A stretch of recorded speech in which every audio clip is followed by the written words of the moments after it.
Hi guys.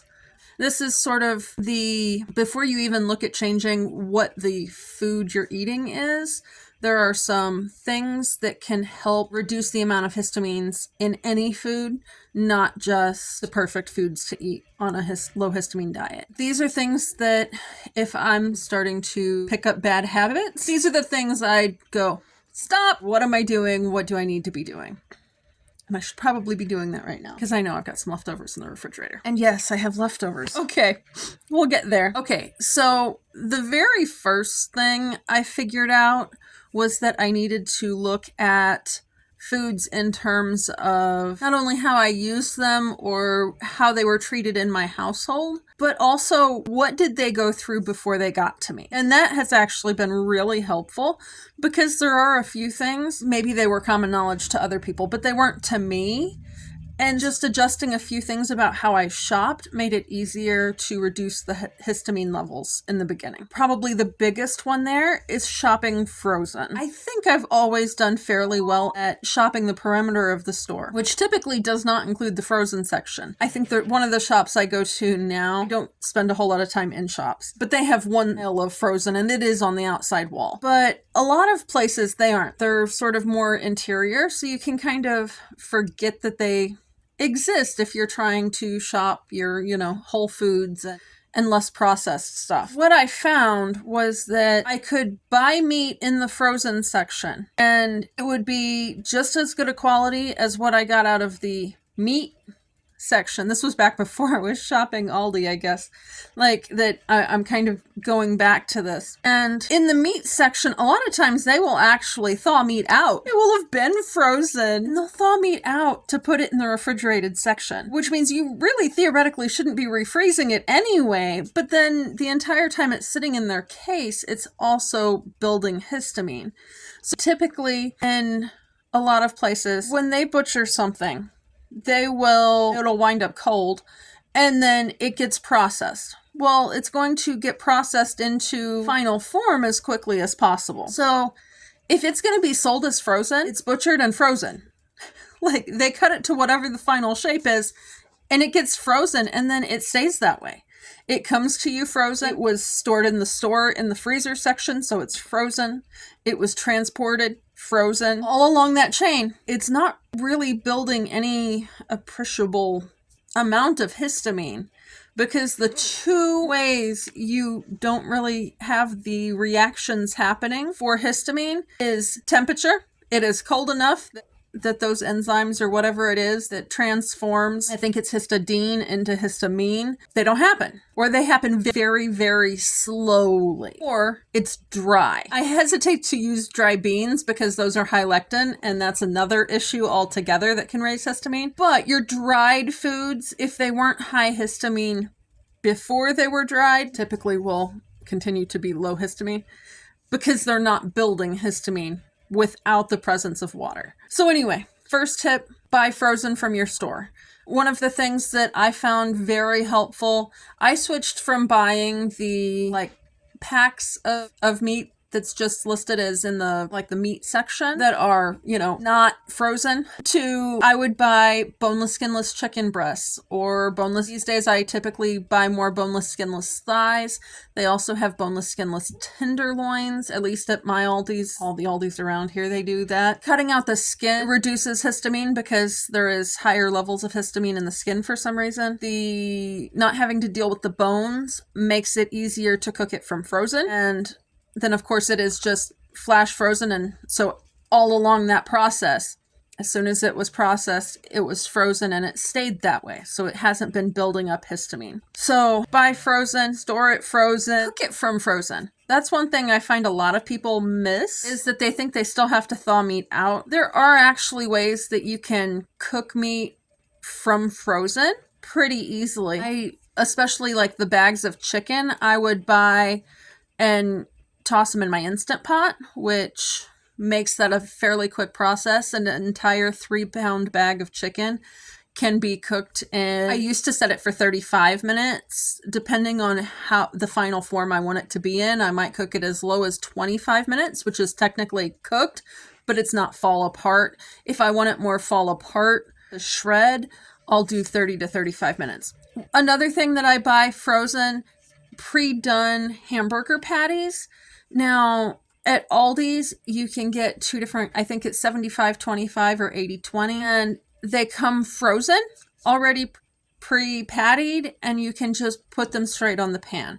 I know some people have problems with ground meat. I have not had that issue, but as soon as I knew it was a thing, I kind of changed how I had bought meat. Now, part of that was the timing, because for whatever reason, said something to my uncles just before the meat packing stuff blew up in 2020 with various outbreaks of the crud that we can't talk about on here. So it was one of those things where they were able to get slots on a local butcher's schedule in a reasonable amount of time, and I was able to buy meat from my uncles. And at that point, I knew like the time frame, because if an animal went in on a Monday or a Tuesday, I was picking up meat that was frozen to -10 by Thursday or Friday. Obviously, there's not a long time frame in there.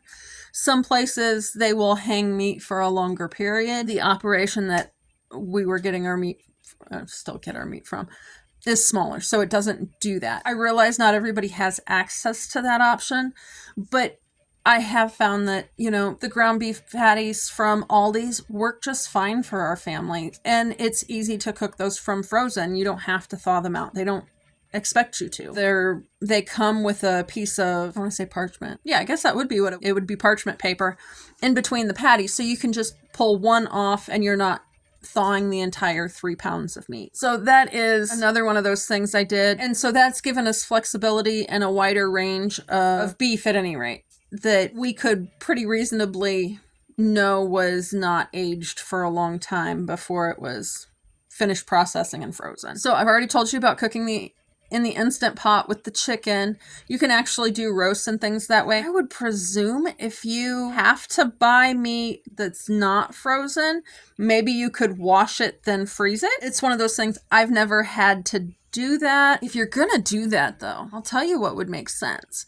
If you have to try going that route and washing it and then freezing it because you can't purchase from your store something that's already frozen, you might be able to go ahead and freeze it, like do whatever marinade or seasoning you would be planning on doing, and then put it in the freezer so you can then cook it from frozen and you don't have to deal with it again, if that makes sense. All right, so buy frozen, store frozen, cook from frozen. Obviously, if you're cooking from frozen, you're not thawing. Thaw time is one of those things that is it allows histamine to build up. So if you, for some reason, have to thaw whatever it is you're using, making that period of time as quick as possible is ideal. For some people, that might look like putting it in the microwave. I always seem to cook the meat in the microwave on defrost. I've never really gotten along with microwaves too well. There is a story out there about how I managed to stain the ceiling in our kitchen as a teenager because I was cooking pasta and forgot the water. Anyway, do you want to say hi to the people? No. Okay, you're just going to sit on the footstool. Okay, so reducing the thaw time is one of those things that is important. Now, like I said, most of the time I'm cooking from frozen. Another thing that I get from Aldi's, individually wrapped, prepackaged tilapia fillets. Now, I know fish is another one that can be very iffy for people. To my understanding, most fish on ships is caught and iced, but it's one of those things that's not necessarily frozen. So you just kind of have to experiment and see what works for you. And the prepackaged tilapia fillets, I believe they have a couple other kinds of fish. We just don't really like them. They can go straight on the pan.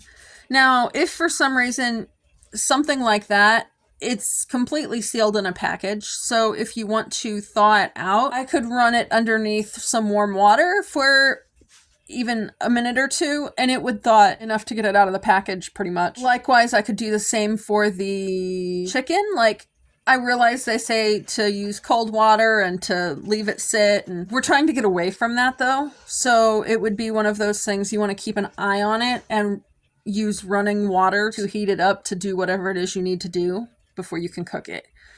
most of the time, I haven't found that I really needed to do that. Now, one thing, I guess a couple of things that I've been curious about here lately have been trying to reduce the expense of some of the protein because I'm trying to eat more protein. And so I actually checked out GFS or Gordon Food Service. I think different areas might call it, like around here we just call it GFS, but then some people don't seem to know what I'm talking about. Anyway, neither here nor there. What I've started buying there is pre-diced, pre-cooked chicken. I would be curious if any of you guys are under control enough you wanted to try it to know how you react on histamine. My assumption would be that they are fairly quickly getting the meat from like processed to cooked and again back to as soon as it's cooked, it's cooled and it's in a freezer in a bag. Like, you know what I mean? And so I'm kind of curious because what I have found from a financial standpoint is that I can buy a 3-pound bag of chicken from GFS that is pre-cooked for $18.99. And we get, 5 or 6 meals for 3 of us out of that. Whereas a 3-pound bag of raw chicken from Aldi is cheaper at $7.49, $7.69, somewhere in there. But we'll get 2 meals for 3 of us. And it's theoretically the same amount, but it shrinks in cooking. There is like a 15% saline solution or whatever used, or broth, or I don't know. It's one of those things that it's always worded a different way, it seems like. So for things like casseroles, which are helping with my calorie counting sort of things, doing it with pre-cooked chicken seems to be easier and cheaper for me than to buy raw frozen chicken, cook it in the Instant Pot from frozen, cube it up, and then put it in a casserole. In the years since I've been dealing with histamine intolerance, we've generally just done like 1-pot meals in the Instant Pot, which are great, but it's kind of like dishing out of a black hole, and it's hard to portion out that way. It's hard to portion out if I'm not actually portioning it into containers to freeze. But this idea of you want it to be unfrozen as little time as possible. When I was very strictly doing my own meals and not dealing with other people's food as much, or like when I was cooking separately, I was literally as quick as possible getting them in and out. And like I'd cook the chicken and then I'd immediately go back into that broth, which was already warm, of course, with rice. Cook that up, get that in the containers. I use these 4x6x2 containers. I'll try and stick a photo up somewhere so you can see what they look like. But they kind of make homemade TV dinner size meals, which works really well because then you just pull the whole thing out. You're not trying to pull things from different containers or trying to thaw out a larger portion and then having to refreeze, which you shouldn't be doing, and that kind of thing. It's just all right there. Pull it out. They're glass, like Pyrex type things. So into a cold toaster oven, they are perfectly fine. I am generally putting them in a deep freeze. So if I'm, like when I was working before the shutdowns, I would have everything frozen. I would pull one container out to take to work with me. And then like by the time 4 hours had gone, in an insulated purse lunch bag thing, it wasn't that thawed, but it was thawed enough I didn't have concerns about putting it straight into a microwave and heating it up. I never had any of them break, and it was still mostly frozen by lunchtime. And that's kind of what I did for the longest time around here as well. So obviously there are 3 of us here eating at any given point. So I cook, we eat, I package up leftovers in whatever form they're going to be in. Lately, I've been putting it in the refrigerator, but what I should be doing is individual serving sizes and then put them in the freezer. That way we can just pull out a complete meal portioned for one and then heat it up and have our food without the added histamine from sitting in the refrigerator. It's one of those things. I don't have as many problems with that now. I do still try to keep the time frame on leftovers low. So I think when I was working at the casino, they had, like by food safety standards, they had 7 days that they could use items, but they tried to keep it under 5. But I would still react to that food at 5 days in temp controlled environment. Even, I try to, we eat on something one day, even if I'm leaving it in the refrigerator, I'm trying to work through those within 1 to 2 days. If not, they're, package them up, get them in a freezer, or pitch them. But I'm trying not to waste food, so I generally try not to pitch them. It generally means that I can't just, okay, well, I don't want to eat this and leave it sit. I don't want to eat this thing we ate last night. I need to get that frozen and pull something else out of the freezer to eat today, which it seems like lately I'll just skip the eating part, which is not good. That's a problem when you don't really get hungry. And I think that might play into some of the fears from being histamine intolerant. There was just sort of this fear that food would break me out in hives. So put it off as long as possible. So I'm trying to work on have to remember to eat. My stomach actually growled. Was that this morning or yesterday morning? I think it was yesterday. It's it was a weird sensation because I've just sort of trained myself not to get hungry, I guess. Anyway, neither here nor there. Use faster thawing techniques than just leaving it sit out. Obviously, don't leave it sit out at room temperature, but running warm water over it, running cold water over it. I think either would work. Personally, I think warm, brings the temperature up quicker. And is that a horrible thing to do in terms of quality, according to chefs? I don't know, probably. We are dealing with things for histamine, not for, which I was going to say, I don't know. In the casino, it would go in a sink and run water over it. We've talked about cooking from frozen. We've talked about buying frozen and storing frozen and not thawing, or thawing quicker if you have to thaw. I guess where I went with that was one of the things that it's very hard to do when you're cooking from frozen is stuff like meatloaf or meatballs. Obviously, it's not a big deal if it works to buy frozen meatballs, and just Charlie apparently wants to come say hi, but he's trying to at the same time stay off of camera. I think he's confused because he doesn't have a lap to sit on right now. So if you can test it out and find out that buying pre-cooked frozen meatballs is a way you could have meatballs without going through all of the steps to make them yourself, that might be a good option for you. And then let's get back to the dried thing. The reaction that causes histidine to turn into histamine requires being in sort of a temperature it's possible for that to happen in, and it requires moisture. If you're looking at things from that standpoint and you want to, or maybe you don't have access to a large freezer or something, another option is dried foods or freeze-dried foods. Now, freeze-dried foods is more expensive. That's the kind of stuff that will last for 25 years or whatever. So you can find it, and then freeze dryers are available. The thing I found with freeze-dried foods is it's only low histamine as it was going in. For either of these, actually. Whether it's dehydrated or freeze-dried, if it was already high histamine going in, it's going to be high histamine coming out. Sort of like the freezer. Do you want me to move over here? Okay, so if you put something that has been building histamine in your refrigerator for 4 or 5 days, it's still going to be high histamine when you pull it out of the freezer. So you want things to be as low histamine when you put them into these states as possible. Now, if you don't have a freeze dryer and grow your own food, that's going to be something that you have to determine based on how much you trust the brand that you choose to go with in terms of the product. Because if they are buying produce on its last legs to freeze dry just to save it, then that's not going to equate to low histamine food. But if they're basically picking it, bringing it in, freeze drying it, and then selling it, it would actually be a fairly low histamine food. I had a lot of luck when I was trying out freeze-dried food. I didn't react to any of it. I just didn't really like the texture most of the time, or it was cost prohibitive for the things that we did like.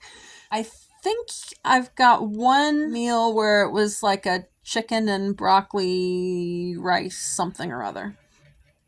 I don't know. It's in the Foodie Friday playlist. But the problem was, quantity-wise, get the amount we would eat for one meal, or maybe two. But I think I was pretty sure I made sure to only make what we would eat for one. And at that point, it was the entire can of broccoli and most of the can of chicken. So it was incredibly expensive from a financial standpoint. So that hasn't really been a great fit for me in terms of that. Now, dehydrated stuff can be helpful if it's like I found dehydrated like celery and carrots and that kind of thing, as well as onions. Gotta love the onions. Are helpful because then you aren't trying to time your shopping and deal with how long various things are sitting in the refrigerator for in terms of the vegetables to go into something. You can just pull it off the shelf when you need it for the meal. Anyway, so having dehydrated like onions and carrots and celery and that kind of thing on hand can make it easier to add some more nutrients to your meals in a way that doesn't raise the histamine levels, assuming you know that it was, or can trust that it was picked, fresh and then processed immediately instead of sitting around for a long period of time. Now, keep in mind that a lot of produce, because of the way the U.S. works, mind you, if you're watching this from outside the U.S., most of this probably different in your country. But in the U.S., a lot of things are picked and it is many weeks until they actually show up in our grocery stores. So it might not be the lowest of histamine, even when you buy it fresh off the rack at the store. That's one of those things you just kind of have to, I guess, gauge for yourself. Obviously, if you're buying something that's produced locally, that will hopefully be lower. Stuff like buying at a farmer's market can help with that, and buying smaller quantities from the farmer's market so that you're just steadily buying the amount you need for a few days. I found that it was very difficult to deal with buying stuff every couple of days and trying to cook everything fresh. That was very not doable for me. Hence why I figured out stuff like you can actually cook a normal amount for a meal and then freeze the leftovers and still eat them without problems. I don't know what your experience was, but a lot of the things said you have to cook it fresh every single meal. And I'm sitting there going, I work. I don't have time in the mornings to do that.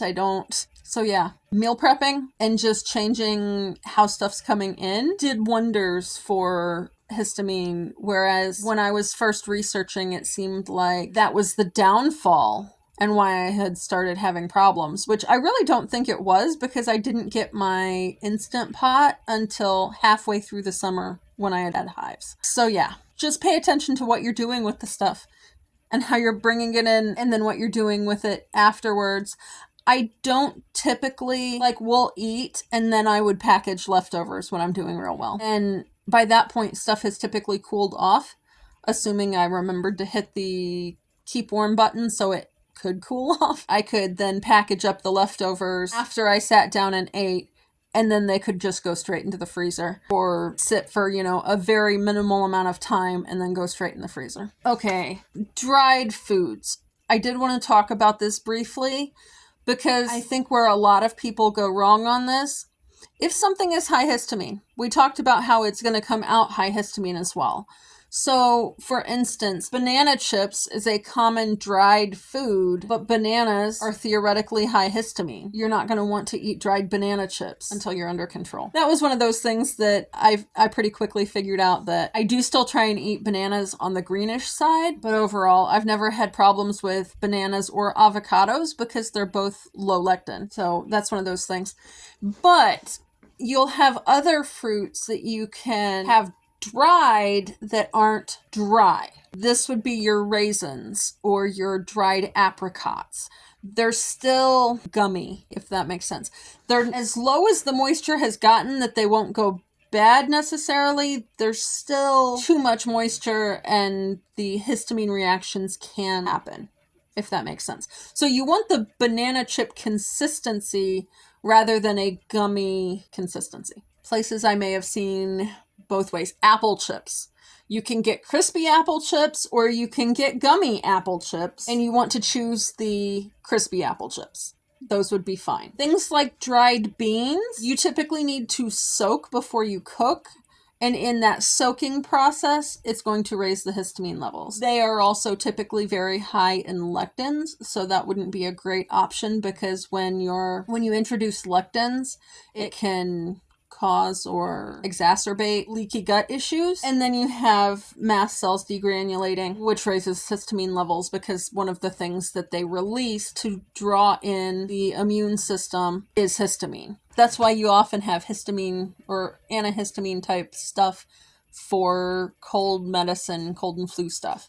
I don't really recommend using that if you can, because it basically, to my understanding, keeps your body from processing the histamine by filling up the receptors for it.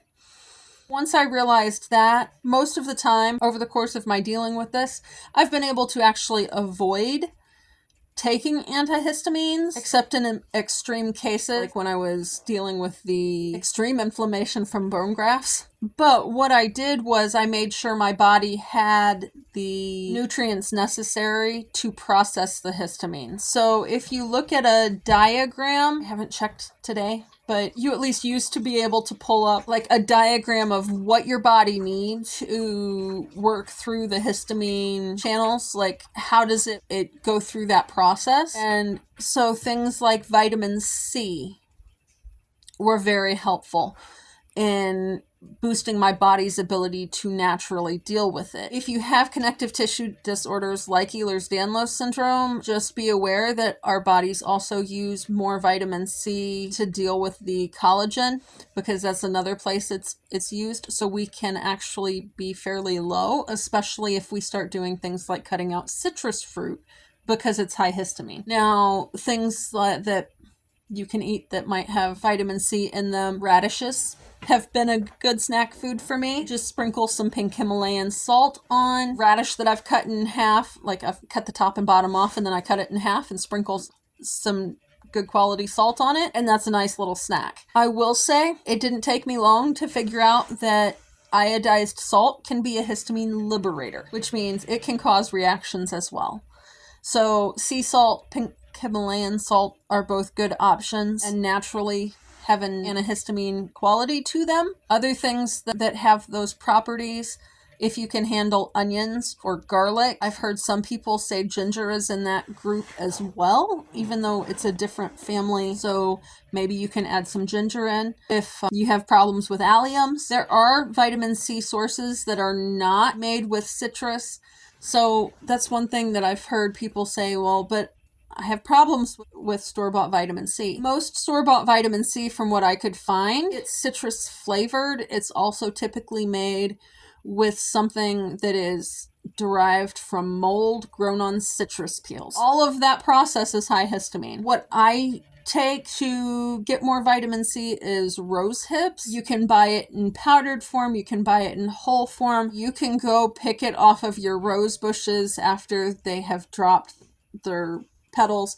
It's the little ball thing where the rose had been, and then just dry it and grind it up. I want to say that is high in salicylate. I have heard people have good luck with something called camu camu, also high in salicylates, unfortunately, but those are a couple of options. And I don't believe rose hips are high in oxalates or anything other than the sals, but that might be a way you can up the amount of vitamin C where you can just take it in supplement form and not have to worry about getting quite as much with your food sources. Obviously, you still need to be trying to get some with your food sources, but making sure that I've got enough of that has been helpful for me. And that was probably added several things when I was trying to deal with that stuff. Several of the things I was already taking, like B vitamins. Don't remember what else was on that list. Anyway, maybe I can try and, editing me can try and put a list of things for the different histamine channel, but I do believe vitamin C was a big one for either one. So if you're low on vitamin C, you're not going to process histamine as well, is my whole point here.